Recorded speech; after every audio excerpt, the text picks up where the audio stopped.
आज के इस विस्तृत विश्लेषण है हम बाजार के एक बहुत ही दिलचस्प मौके पर बात करने वाले हैं। हमारे पास भारत फोर्ज यानी BHARATFORG का डेटा है। बिल्कुल। और देखिए ये शेयर फिलहाल 1856 रुपए के आसपास ट्रेड कर रहा है। हाँ, तो आज का हमारा जो मुख्य लक्ष्य है वो ये समझना है कि तकनीकी आधार पर ये एक इतना मजबूत स्विंग ट्रेडिंग का मौका क्यों दे रहा है। जी, और इसके पीछे का जो गणित है, मतलब जो चार्ट पैटर्न है, आज हम उसे पूरी तरह से डिकोड करेंगे। अगर हम इसके स्ट्रक्चर से शुरुआत करें हाँ बिल्कुल। तो ये एक बहुत ही classic Dow theory uptrend दिखा रहा है। राइट। मतलब लगातार ऊंचे स्तर बन रहे हैं। हाँ, और हाँ। 1900 का वो जो एक जादुई आंकड़ा होता है ना, Yeah. उसे छूने के बाद, राइट, वो एक मनोवैज्ञानिक स्तर होता है। हाँ, उसे छूने के बाद ये फिलहाल 1820 और 1900 के बीच थोड़ा ठहरा हुआ है। एक हाँ। हाई लेवल फ्लैग फॉर्मेशन बन रहा है। अच्छा, तो क्या हम इसे मतलब समझने के लिए एक मैराथन धावक की तरह देख सकते हैं? जैसे अपनी सबसे तेज दौड़ लगाने से पहले वो धावक एक पल रुककर गहरी सांस ले रहा हो। अरे वाह, ये बहुत ही सटीक तुलना की है। ये जो ठहराव है ना, ये असल में इंस्टीट्यूशनल एक्यूमुलेशन है। इंस्टीट्यूशनल एक्यूमुलेशन मतलब बड़े खिलाड़ी। बिल्कुल। बड़े निवेशक यहाँ मुनाफा वसूली के झटकों को आराम से सोख रहे हैं। वो इस शेयर को गिरने ही नहीं दे रहे। पर हमें कैसे पता कि ये सच में ठहराव है? मतलब ऐसा भी तो हो सकता है कि बाजार की दिलचस्पी कम हो रही हो। देखिए, इसका जवाब वॉल्यूम में छिपा है। ये ठहराव इसलिए सकारात्मक है क्योंकि वॉल्यूम पूरी तरह सूख रहा है। वॉल्यूम सूख रहा है। आंकड़े क्या कहते हैं? अगर हम 20 दिन का औसत देखें तो वो लगभग 1.33 मिलियन था।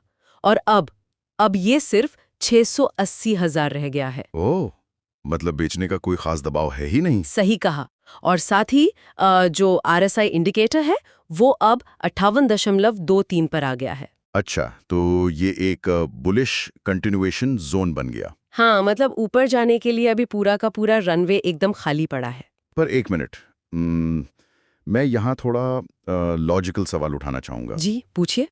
चार्ट के हिसाब से अभी जो कीमत है वो अपने लॉन्ग टर्म मूविंग एवरेज से बहुत ज़्यादा ऊपर है। हम्म। जैसे 1505 और 1426 के स्तर से। हाँ, वो तो है।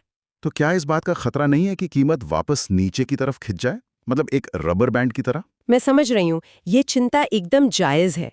पर यहीं पर डायनामिक सपोर्ट का कॉन्सेप्ट काम आता है। Dynamic support. हाँ, देखिए, इस चार्ट में जो सुपर ट्रेंड इंडिकेटर है ना, वो 1789 से 1792 के बीच एक बहुत ही मजबूत सुरक्षा कवच बना रहा है। अच्छा। तो वो नीचे गिरने से रोकेगा। बिल्कुल। इसलिए हमें उन बहुत गहरे मूविंग एवरेज तक गिरने की फिक्र अभी नहीं करनी है। समझ गया। तो अगर हम इस पूरे विश्लेषण को एक ट्रेडिंग रणनीति में बदलें तो गणित क्या कहता है?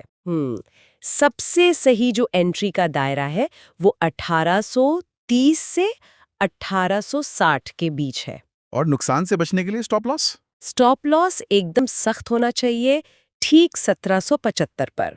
ठीक है। और अगर टारगेट्स की बात करें? इसके दो टारगेट निकल कर आ रहे हैं। पहला है 1940 और दूसरा 2050। वाह, तो रिस्क रिवॉर्ड रेशो तो काफी अच्छा हो गया। जी, ये 1:2.5 का रिस्क रिवॉर्ड है। और इन सभी पैमानों पर कसने के बाद ही इस चार्ट को एक हाई प्रोबेबिलिटी ब्रेकआउट माना गया है। इसे 86/100 की रेटिंग मिली है। कमाल है। तो इस पूरे विश्लेषण का सार यही निकलता है कि बाजार में सफल ट्रेडिंग सिर्फ अंदाजे पर नहीं होती। बिल्कुल नहीं, इसके लिए ऐसे ही स्ट्रक्चरल पैटर्न और रिस्क मैनेजमेंट की जरूरत होती है। सही बात है। तो अब इस चर्चा को खत्म करते हुए सोचने के लिए एक बहुत ही दिलचस्प सवाल छोड़ते हैं। जी अगर बाजार के सबसे बड़े खिलाड़ी और संस्थाएं हाँ। ऐतिहासिक ऊंचाई पर होने के बावजूद भारत फोर्ज के शेयर बेच नहीं रहे हैं, बल्कि इस खामोशी में भी इसे चुपचाप जमा कर रहे हैं, तो क्या ये चार्ट्स कंपनी के भविष्य की किसी ऐसी बड़ी और सकारात्मक खबर का इशारा कर रहे हैं जो अभी तक आम जनता तक पहुंची ही नहीं है?